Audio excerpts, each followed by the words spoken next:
The air in Grand Central was thick with the scent of ozone, damp concrete, and 1,000 hurried lives colliding. It was a symphony of chaos, the screech of train wheels on steel tracks, a violent crescendo over the steady drum of footsteps, and the murmur of a million conversations. Julian navigated the torrent of humanity with the practiced efficiency of a man who saw the world as a series of obstacles to be optimized. His gaze was locked on the glowing screen of his phone, his mind already in the boardroom 3 blocks away, calculating the value of a merger. He wore a suit that cost more than most people's rent, a silent armor against the anonymity of the crowd. He was a king in a kingdom of glass and steel, yet here, underground, he was just another body in the flow, completely oblivious to the fact that his entire world was about to be irrevocably fractured. It was a flicker of movement, a familiar turn of a head in the periphery that made him look up. Across the platform, amidst the sea of indifferent faces, he saw her, Claire. Time seemed to warp, the surrounding noise fading into a dull, distant hum. She looked different, yet achingly the same. The warmth in her eyes was still there, but it was now framed by a quiet exhaustion he didn't recognize. She wore a simple coat, her hands clutching the smaller hands of 2 young boys standing beside her, and then his breath caught in his throat. The boys. They had his eyes, his hair, the same curious tilt to their heads he saw in his own childhood photos. The meticulously constructed edifice of his life, his meetings, his billions, all of it crumbled into dust in that single, heart-stopping moment of recognition. He moved without thinking, a puppet pulled by strings he never knew existed. The crowd parted before him as if sensing the gravity of his purpose.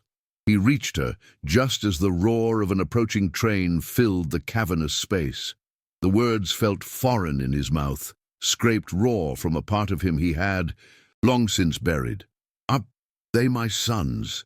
he asked, his voice a trembling whisper that was nearly lost to the noise. Claire's face was pale, a canvas of fear and long-held pain. She could only manage a slight, devastating nod. The confirmation hit him like a physical blow, a void opening up in his chest. A storm of anger and a deeper, more profound grief churned within him. "Why?" he managed, the single word encompassing years of questions he never thought to ask. "Why didn't you tell me?" The subway train slid to a halt, its doors hissing open like a final judgment. The crowd surged, ready to swallow her and his 2 sons, ready to let them vanish from his life as easily as they had appeared.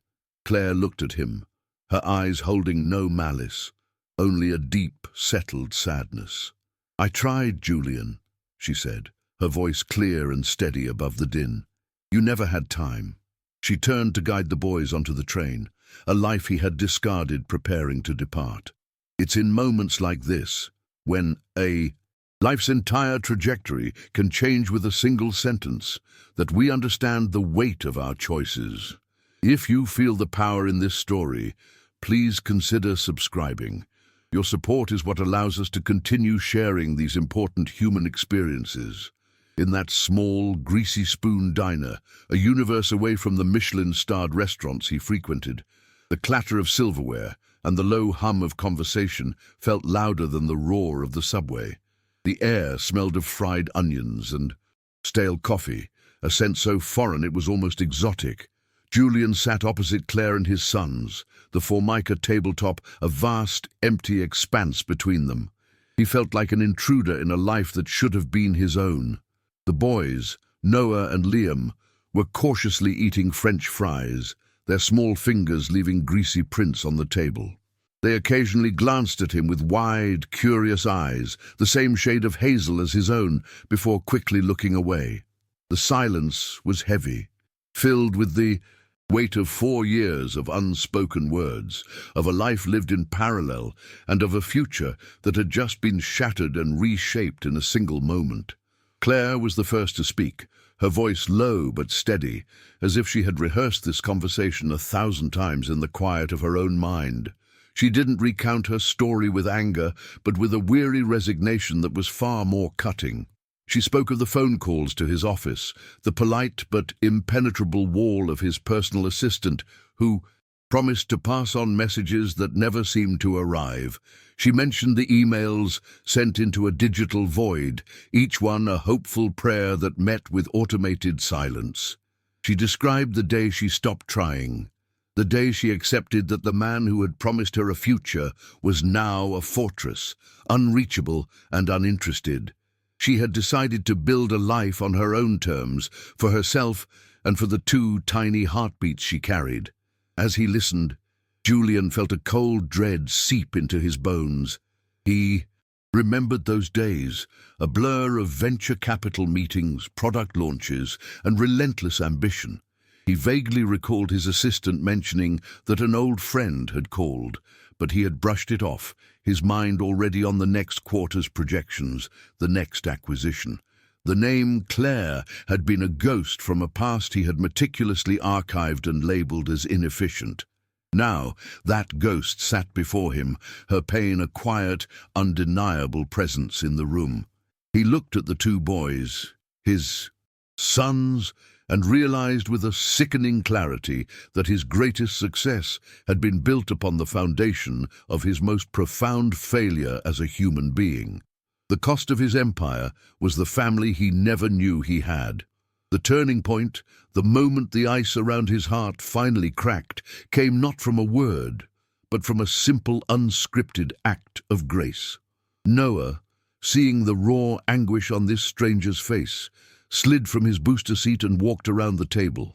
He stood before Julian, a serious expression on his small face. He held out his hand, offering a slightly crumpled, half-eaten chocolate chip cookie. The offering was so pure, so untainted by the complex, painful history that filled the space between the adults. In that small, sticky hand, Julian didn't just see a cookie. He saw unconditional kindness. He saw the personification of everything he had sacrificed for spreadsheets and stock options, a genuine human connection offered freely and without expectation. He took the cookie, his fingers brushing against the child's, and a tremor ran through him. The carefully constructed walls of his identity as a CEO, a titan of industry, crumbled into dust. He was just a man, a father who was 4 years late. This was the moment his life bifurcated into a before and an after. The relentless pursuit of more, the gnawing hunger for the next achievement, it all evaporated, replaced by a singular, desperate need to not lose another second of this. It is in these quiet, unexpected gestures that our true priorities are revealed to us. When you feel a story resonate this deeply, it's because it speaks to a universal truth, and by subscribing, you help us continue to give a voice to these powerful moments that define our lives.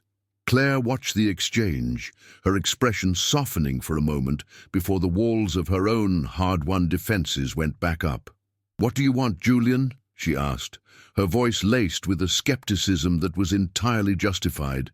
"This isn't a problem you can fix by throwing money at it. They aren't a startup you can acquire. They are my sons. I've been their mother, their father, their entire world for 4 years.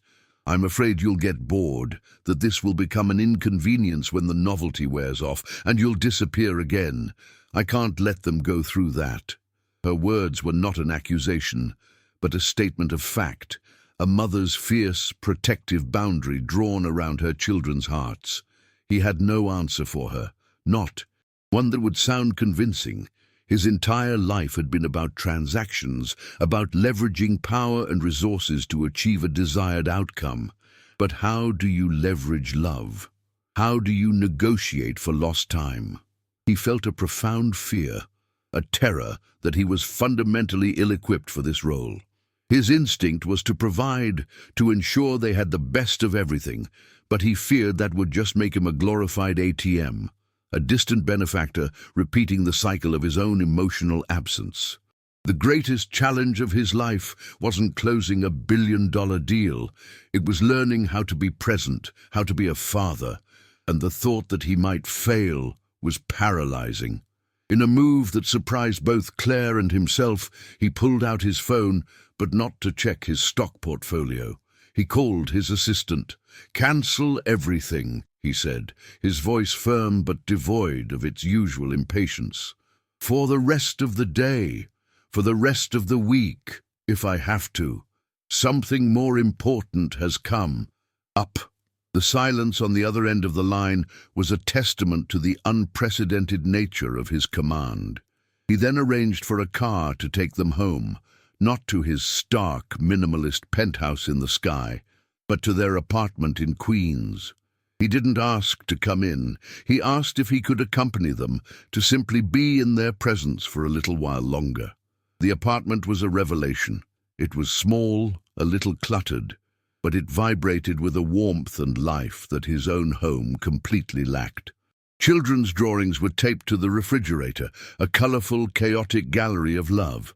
A pile of worn-out storybooks sat on a small shelf, and the faint scent of laundry and something sweet, maybe pancakes from that morning, hung in the air.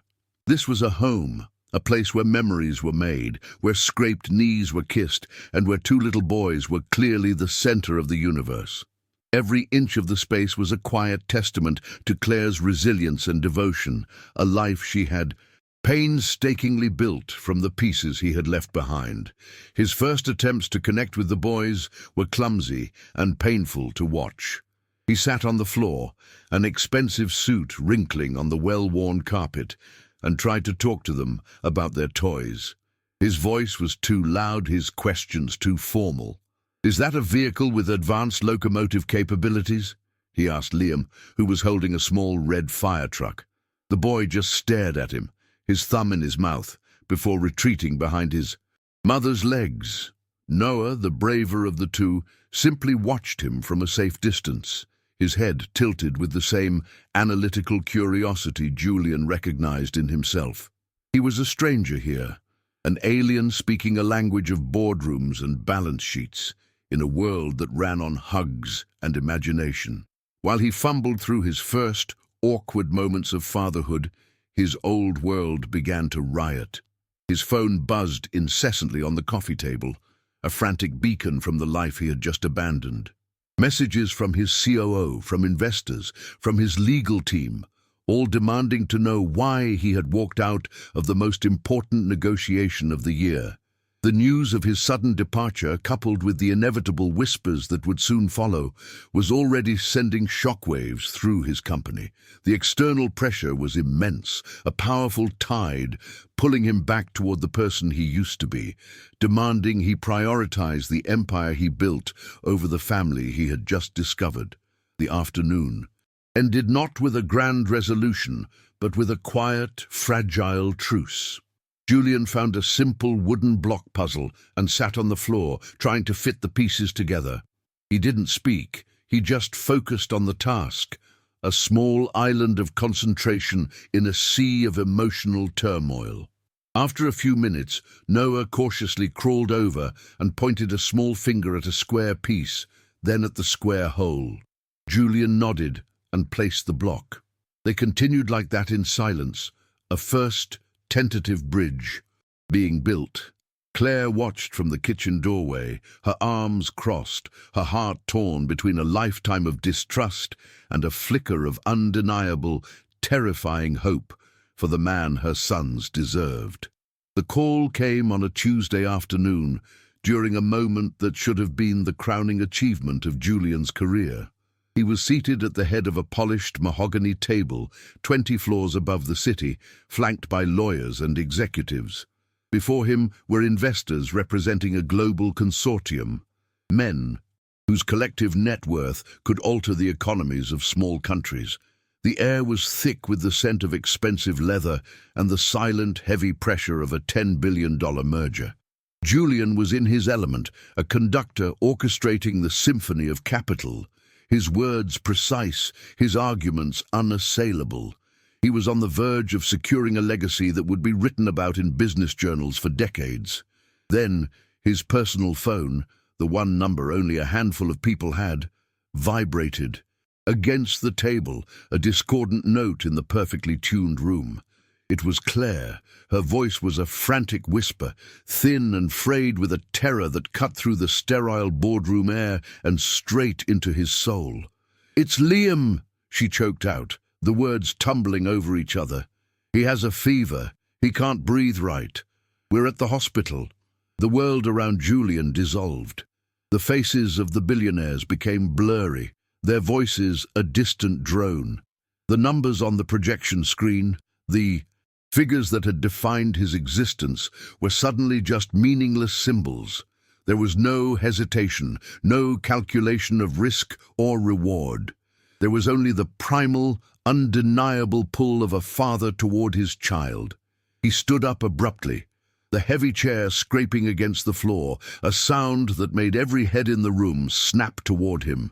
"I have to go," he said, his voice a low, firm command that brooked no argument. He walked out, leaving the $10 billion deal, his legacy and the man he used, to be sitting at the table. The hospital was another world, a universe away from the quiet power of his office. Here, the currency was not money, but time and hope. The air smelled of antiseptic and fear, and the silence was punctuated by the soft beeping of machines and the hushed, anxious conversations of other families. He found them in a small room in the pediatric wing. Liam looked impossibly small in the oversized hospital bed, a tangle of wires and tubes connecting him to monitors that displayed his fragile life in glowing green lines. Claire was sitting beside him, her face pale and streaked with tears, looking utterly depleted. Julian felt a wave of profound helplessness wash over him. All his wealth, his influence, his power to command the world, it was all useless here.